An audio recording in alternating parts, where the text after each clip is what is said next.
വടക്കാഞ്ചേരി ഓട്ടുപാറയിൽ വസ്ത്രവ്യാപാര രംഗത്ത് 65 വർഷത്തെ പാരമ്പര്യമുള്ള കലാ ടെക്സ്റ്റൈൽസ് ഏറ്റവും പുതുമകളോടെ വിപുലീകരിച്ചിരിക്കുന്നു. വരൂ കലയുടെ വസ്ത്രലോകത്തിലേക്ക്. കലാ ടെക്സ്റ്റൈൽസ് ഓട്ടുപാറ വടക്കാഞ്ചേരി. കോൺടാക്ട് 0488423262. വയനാടിന് കൈത്താങ്ങുമായി ഷൊർണൂർ നഗരസഭ. മുഖ്യമന്ത്രിയുടെ ദുരിതാശ്വാസ നിധിയിലേക്ക് 10 ലക്ഷം നൽകാൻ കൗൺസിൽ യോഗത്തിൽ തീരുമാനം. ഷൊർണൂരിലെ റോഡുകളുടെ ശോചനീയാവസ്ഥയും യോഗത്തിൽ ചർച്ചയായി.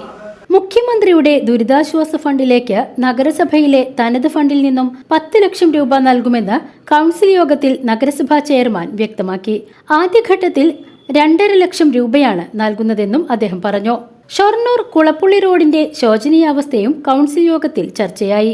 സർക്കാരിനോട് ഇക്കാര്യം നഗരസഭ അറിയിക്കണമെന്ന് കോൺഗ്രസ് കൗൺസിലർ TK ബഷീർ ആവശ്യപ്പെട്ടു. ഓഗസ്റ്റ് 31-നുള്ളിൽ പാതയുടെ നിർമ്മാണ പ്രവൃത്തികൾ ആരംഭിക്കുമെന്ന് PWD ഉദ്യോഗസ്ഥർ അറിയിച്ചിട്ടുണ്ടെന്ന് നഗരസഭാ ചെയർമാൻ കൗൺസിലിനെ അറിയിച്ചു. 31-ന് ശേഷം നടപടികൾ സ്വീകരിക്കാമെന്നും അദ്ദേഹം പറഞ്ഞു. എല്ലാ ഭരണപക്ഷ പ്രതിപക്ഷ അംഗങ്ങളും രാഷ്ട്രീയ പാർട്ടികളും സമരമുഖത്തായി. കോൺഗ്രസ് റോഡ് ഉപരോധിച്ചു, BJP ചളിയിൽ കിടന്ന് പരന്തു, ചെയർമാൻ ഉൾപ്പെടെയുള്ള ആളുകൾ മറ്റേ അസിസ്റ്റന്റ് എക്സിക്യൂട്ടീവ് എഞ്ചിനീയറെ ഉപരോധിച്ചു ഉൾപ്പെടെയുള്ള എല്ലാ സമരമുറകളും നടത്തിയിട്ടും ആ റോഡിന് ഇന്ന് വരെ ഒരു ശാശ്വത പരിഹാരങ്ങൾ നടക്കി ഒരു നിലനിൽക്കുന്ന രൂപത്തിലുള്ള ഒരു താൽക്കാലിക മെയിൻ്റനൻസ് പോലും നടത്താൻ PWD അധികാരം.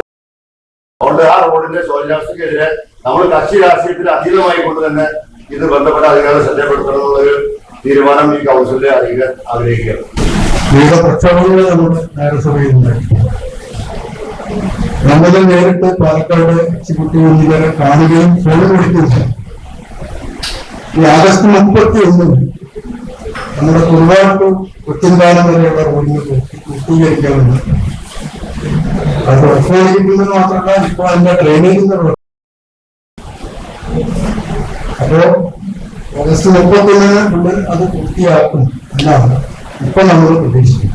കോഴികളുടെ ശബ്ദവും കൗൺസിൽ യോഗത്തിൽ ചർച്ചയായി. ആരോഗ്യ വിഭാഗം കോഴികളുടെ ശബ്ദമലിനീകരണമാണെന്ന് കാണിച്ച് നോട്ടീസ് നൽകിയിരുന്നു. ഇതായിരുന്നു കൗൺസിൽ യോഗത്തിൽ ചർച്ചയായത്. വീട്ടിൽ വളർത്തുന്ന കോഴികൾ എങ്ങനെ ശബ്ദമലിനീകരണം ഉണ്ടാക്കുമെന്നതായിരുന്നു കൗൺസിലിന്റെ ചോദ്യം. അസംബന്ധമായ റിപ്പോർട്ടാണ് ആരോഗ്യ വിഭാഗം നൽകിയതെന്നും കൗൺസിലർമാർ പറഞ്ഞു. വിഷയത്തിൽ താൻ നേരിട്ട് പോയി പരിശോധിക്കുമെന്ന് clean city manager TK Prakashan councillor CK സൗമ്യയെ അറിയിച്ചു. പ്രകാരമുള്ള പരാതിയിൽ അന്വേഷണം നടത്തി റിപ്പോർട്ട് 2 പ്രകാരം സായിരാജ് തെക്കുംപറമ്പിലെന്ന താങ്കളുടെ ഉടമസ്ഥതയിലുള്ള കോഴിക്കൂട്ടിൽ നിന്നും ദുർഗന്ധവും ശബ്ദമലിനീകരണവും ഉണ്ടാകുന്നതായി ബോധ്യപ്പെട്ടിട്ടുള്ളതാണ്. ഈ നോട്ടീസ് കൈപ്പറ്റി ഉടനെ താങ്കളുടെ കോഴിക്കോട് പരിസരവും മറ്റുള്ളവർക്ക് ശല്യമല്ലാത്ത രീതിയിൽ വൃത്തിയാക്കി പരിപാലിക്കേണ്ടതും ഓഫീസിൽ രേഖാമൂലം അറിയിക്കേണ്ടതുമാണ്. അല്ലാത്ത പക്ഷം കേരള മുനിസിപ്പൽ ആക്ട് 440 പ്രകാരം താങ്കൾക്കെതിരെ നിയമാനുസൃത തുടർ നടപടികൾ ഇതിനാൽ അറിയിക്കുന്നു ക്ലീൻ സിറ്റി മാനേജർ. അവിടെ ആകെ ഒരു 10-12 കോഴിയുള്ളൂ. അവർ വീട്ടില് നല്ല വൃത്തിയുള്ള കൂടാണ്. അവര് ഇതൊക്കെ ഇട്ടിട്ട് വൃത്തിയായിട്ട് നോക്കണ ഒരു കൂടാണ്. ഇവിടുന്ന് പോയവരും പറഞ്ഞു വൃത്തികേടൊന്നും ഇല്ല, ഒന്നും കൂടി വൃത്തിയായി സൂക്ഷിച്ചാൽ മതി എന്ന് അവരോട് തന്നെ പറഞ്ഞിട്ടാണ് അവർ പോകുന്നത്. തൊട്ട അയൽവാസിയാണ് പരാതി. ഇതിലൂടെ കോഴിയുടെ സ്മെല്ലടിക്കുന്നു, അതുപോലെ തന്നെ രാവിലെ എനിക്ക് കോഴി കോഴിക്ക് കാണാൻ പറ്റുന്നില്ല.